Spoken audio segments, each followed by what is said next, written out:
Topic number 3 comes from Patreon, from our boy John Euling. I don't know how to spell or pronounce Uhling. I'm going to go with Euling. Euling, yeah, I would say Euling. All right, cool. John Euling. It's a long one. Shuhei Yoshida spoke about not being a fan of Annualized series at DICE 2015. However, there's no denying that companies like Activision and Ubisoft make a lot of money doing so, i.e. Call of Duty and Assassin's Creed. Despite being moneymakers, the rush to make yearly deadlines and corporate obligations brings into question the quality because of bugs, as we've seen with Assassin's Creed Unity, or a perceived lack of innovation or stale gameplay and story from previous editions, like Call of Duty Ghost. Are there any series that you envision being on the cusp of annualization? Which of your beloved series of games would you love to see annualized, with the caveat that its normally extremely high standards may take a hit in order to reach the yearly quota? For example, instead of 9 to 10 scores every 3 years, it would generally get 7 to 8, with occasional 6 and 9s for stale/excellent iterations. I think that's actually a good way to look at it. Thanks, and keep up the great work. P.S. to Greg, M-I-Z. Z-O-U. There you go. Is anything on the cusp of annualization? I mean, no, right? I mean, what would we think would be on the cusp? You figure... I'm thinking. Like the Assassin's Creed model, right, where it's different studios switching off. It seemed for a while that they were trying to do that with Arkham, right? And they wouldn't have been annual, but when they brought WB Montreal into the fray, people were like, oh, now we're going to start getting an Arkham game every year, every 2 years or whatever. Or DC game, you know what I mean? Like, exactly. Even if it wasn't Batman. Exactly. And now WB Montreal, of course, this week was announced that these things are out there hiring for a new IP, so we'll see what that means exactly. But on the cusp, I mean, you have to talk about a franchise that's super successful, and most people are smart enough now, I feel, to know that that's what he's describing. Was it Tom? Ewing? John Ewing. What John's describing there is the fact of the matter. If you go to this annualization scale, you start to lose quality, you start to tire out the audience. Yeah. And so how do you make that work? I really feel like, and Colin, you can correct me if I'm wrong, Tim obviously too, I'll allow it for once. Assassin's Creed feels like the last franchise that kind of jumped on that annualization train, and now it's like we're out of the station. You can't. I don't think you can pull that off again and do it. Mm-hmm. I mean, it's interesting because I feel like we're in a renaissance of the annualization thing, and it's a very different type. Because now it's way more important. But back in even the PS2 era, there was so many games that they were annualized. Like in addition to the Maddens and stuff like that, like Tony Hawk, Need for Speed, like these games just happened every year, you know? And then eventually that style died out for a bit, and then it did come back with Call of Duty and Assassin's Creed. Guitar Hero. And exactly. Guitar Hero, Rock Band, and all that. Yeah. So, I don't know, do you have any good examples? No, I mean, where my mind went in terms of recent is Assassin's Creed. I don't see anything jumping on board that because I don't think that the model is necessarily sustainable. I do disagree with what he's saying that you exchange quality for regularity, because that doesn't necessarily have to be true. And I think Call of Duty is actually an example of that being true. Activision has the means to have 3 studios plus basically every one of their other studios jump in and out to help with Call of Duty in such a way that the same studio isn't responsible for the game every year, because that would not be possible. So Call of Duty is on a 3-year dev cycle, which is normal for a game. 3 years is a normal cycle for the creation of a game. So you don't necessarily have to sacrifice it if you have the means in which to create top tier AAA games, which whether you dislike or like Call of Duty, they're not bad games. Yeah. Not even remotely are they bad. I've said before, and I'll say it again, Call of Duty has the best gunplay of any game. Like, they've just totally nailed it. And why companies don't just copy the way Call of Duty feels is, totally beyond my understanding. But what he is right about is the staleness factor, and I think that is the big concern with a lot of publishers, because Call of Duty sales are not lowering, but they are plateauing.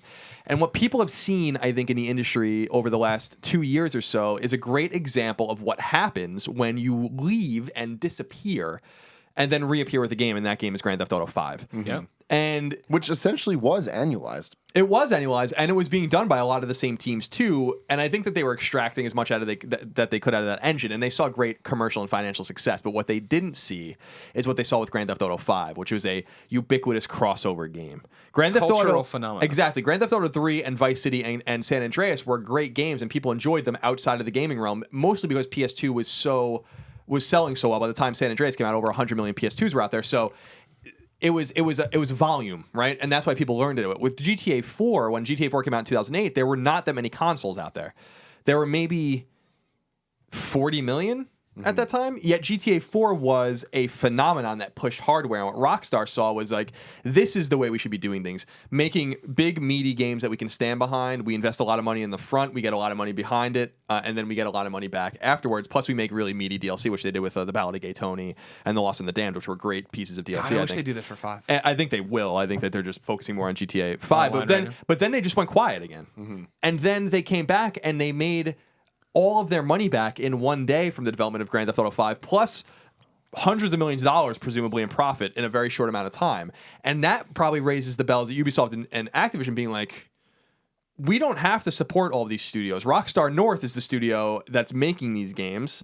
And we can just support a 3 or 4 or 500 person team, plus our satellite teams and our PR people and our home office and all that kind of stuff, and then make a lot of money on the back end if we're more patient. And so I think what we're seeing is not necessarily a renaissance of annualization, but the exact opposite, which is the reconsidering of annualization that has happened for probably the last 10 years or so. And a way that they can pull back the reins a little bit and be like, we can be smarter with our money by investing more in the front and getting more in the back, because this is more of an event. Yeah. And that's why Call of Duty is plateauing. It's not the sales aren't going down, but they're not going up. And that should be a worrying sign, because a lot of these Call of Duty games are already in development. But see, I think that's the way they look at it, though, is it's like they're not putting all their eggs in that basket. That's just another thing they do. So it's like, whereas, GTA, that's it. Like they just do that and that's their event or whatever. But then it's like with this, I feel like with Call of Duty and Assassin's Creed, like obviously Ubisoft makes a ton of different games, so it's like they can annualize. They have this cash cow, the reliability to get the money here, but then have the other things to get the money there and there. Sure. And it's just like there's not too many devs that have that kind of reach, but Ubisoft, Activision, they are. Sure, but I think that Assassin's Creed is the canary in the coal mine. I think because Assassin's Creed's big and it's going to be profitable and it's going to do well this year and it looks fun. I'm not going to play it, but it looks fine. But here's the thing: is that I think demonstrably, if not anecdotally, excitement for Assassin's Creed is going down, and they're locked into this now. And the series is clearly coming to an end as well, because it has to. I mean, they're getting to almost to modern day. The game has to wrap up at some point. Then we go to space. Yeah, right. They probably will. I think that annualizing Assassin's Creed was actually a huge mistake, because Assassin's Creed, in my opinion, I want to put that in my opinion, was never good enough to justify it being out every year. And so there's like 2 tiers of Assassin's Creed games, the ones that people accept, and then the ones that are like the in-betweens, right? That people are like, well, Brotherhood wasn't really an Assassin's Creed game. I'm like, well, it was an Assassin's Creed game. What would have Assassin's Creed looked like if there were only 4 of them and they were fucking awesome? People stopped and focused and exactly. Like, let's see what we can do with this. Push the boundaries. Exactly, and like I think Ubisoft, they make money and I appreciate their candor in saying like we make these games every year because the market demands them every year, and that's true. But could Assassin's Creed sell 15 million or 20 million copies if it disappeared? And is that a relevant thing to ask yourself? Because then you don't have all these dueling studios that you own that can be making other games doing the same thing. And I think that Ubisoft might be taking a hint at this, because I was surprised to not see Watch Dogs 2 this year, which is clearly in development. And I'm not saying it's coming out this year, but I'm surprised I didn't see it at E3. And this might be showing a more careful approach to these games, a more judicious use of assets and resources, which I think Sony is really good at doing, which is why you will never see an annualized. They only have one annualized game, which is MLB. And that is a studio, Sony San Diego, that is totally dedicated to that game. And this also brings up a point that I brought up to Rammer at EA Sports when we were talking about NHL 16, which was, are these games eventually not going to be annualized too? In other words, are you going to make a platform? We often talk about it with Gran Turismo, which I think would be a game as platform, and I think we're going to see that. And he was like, that is the, I'm paraphrasing, but he basically said in the interview, like, that is kind of what we think is going to happen. And so I think the annualization thing is collapsing. I don't think you're going to see it. It's not an earthquake that's going to bring it all crumbling down now. Yeah. But you're going to start seeing diminishing returns because there are more games to buy. There are better quality games to buy. And when something like, what's a good example? Like Uncharted 4 is a great example. When Uncharted 4 comes out, well, it's been 4 years since we saw Uncharted, and that means something to me. I'd be less excited about Uncharted 4 if it was really Uncharted 6 and I had just played 3 or 4 and 5, the last year and 2 years ago.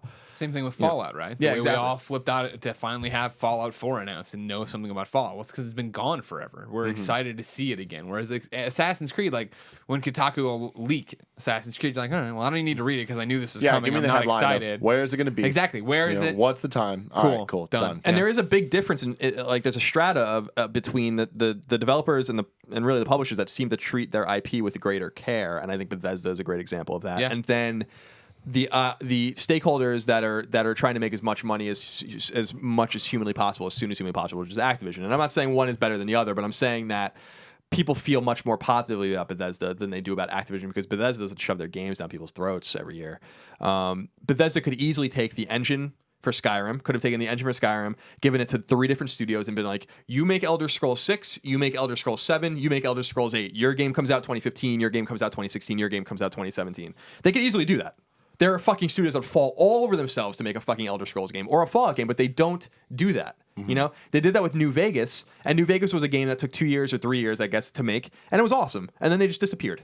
You know, you have to kind of hit and run like that to treat your IP with care. I think Ubisoft is certainly starting to bend the curve towards Activision in a way that makes me a little bit uncomfortable because I still think that they're the most real regular AAA publisher out there.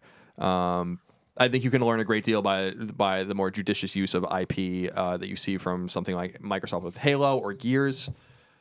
I don't know. It's a dangerous game to play to oversaturate and annualize things in the AAA space. I do think that there's room in the A space to annualize games. This question of like what should be annualized and whatever. I think it's anything. I think it's when we get away from story and you talk about gameplay. It's like you always talk about with Castlevania, right? If they were to put out side-scrolling Castlevanias every year, you'd buy them. And they did. Thrilled.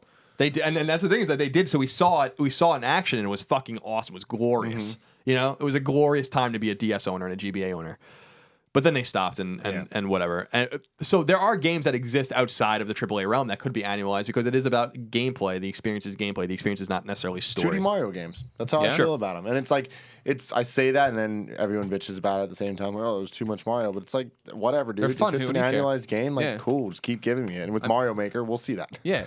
I mean, for me, like just to rattle off things, of course, Patapon for me, because I'm just playing that for the fun. So do that, right? So Patapon, I would think about Shovel Knight as a recent example, Hotline Miami, Rogue Legacy. I would love a Rogue Legacy every year. You know what I mean? With a new dungeon, new castle to go down and take everybody down and do stuff like that. Like those games where it's like, I don't give a flying fuck about the story. I'm just here to play and have fun playing. That's what I want. Just give me that. Yeah, cheap games that are cheap to make with low overhead that only have to sell 100,000 units to become profitable at $20 a piece is really the way to go. And I think that that's totally possible. But again, it conflicts with the annualization as a platform as opposed to annualizing a product. And I think that this is a conundrum that needs to be overcome by some brave publisher. And I still think that the publisher that can do it and I think might do it first is EA. Because I think they have to do the math to say, like, we don't really need all of these studios making these games every year. We can take EA Canada, have them spend 3 years on a beautiful hockey game that we can then support after that. And they don't need to worry about getting these things in a box. People don't appreciate how hard it is. These guys get a lot of shit. It is really fucking hard to make a video game, and they're making a game in 9 months. Yep. 9 months. Same with the Madden team, all these sports teams. It's, so do San Diego. Yep. The guys do Madden, the guys do FIFA. That, like, people like to shit on EA, but the fact of the matter is, like, those games are really hard to make. It's just unfortunate that those developers are put in that position where they have to make sacrifices, as they did with NHL 15 last year, which was fucking awful on PS4 and Xbox One in terms of feature set because they didn't have time.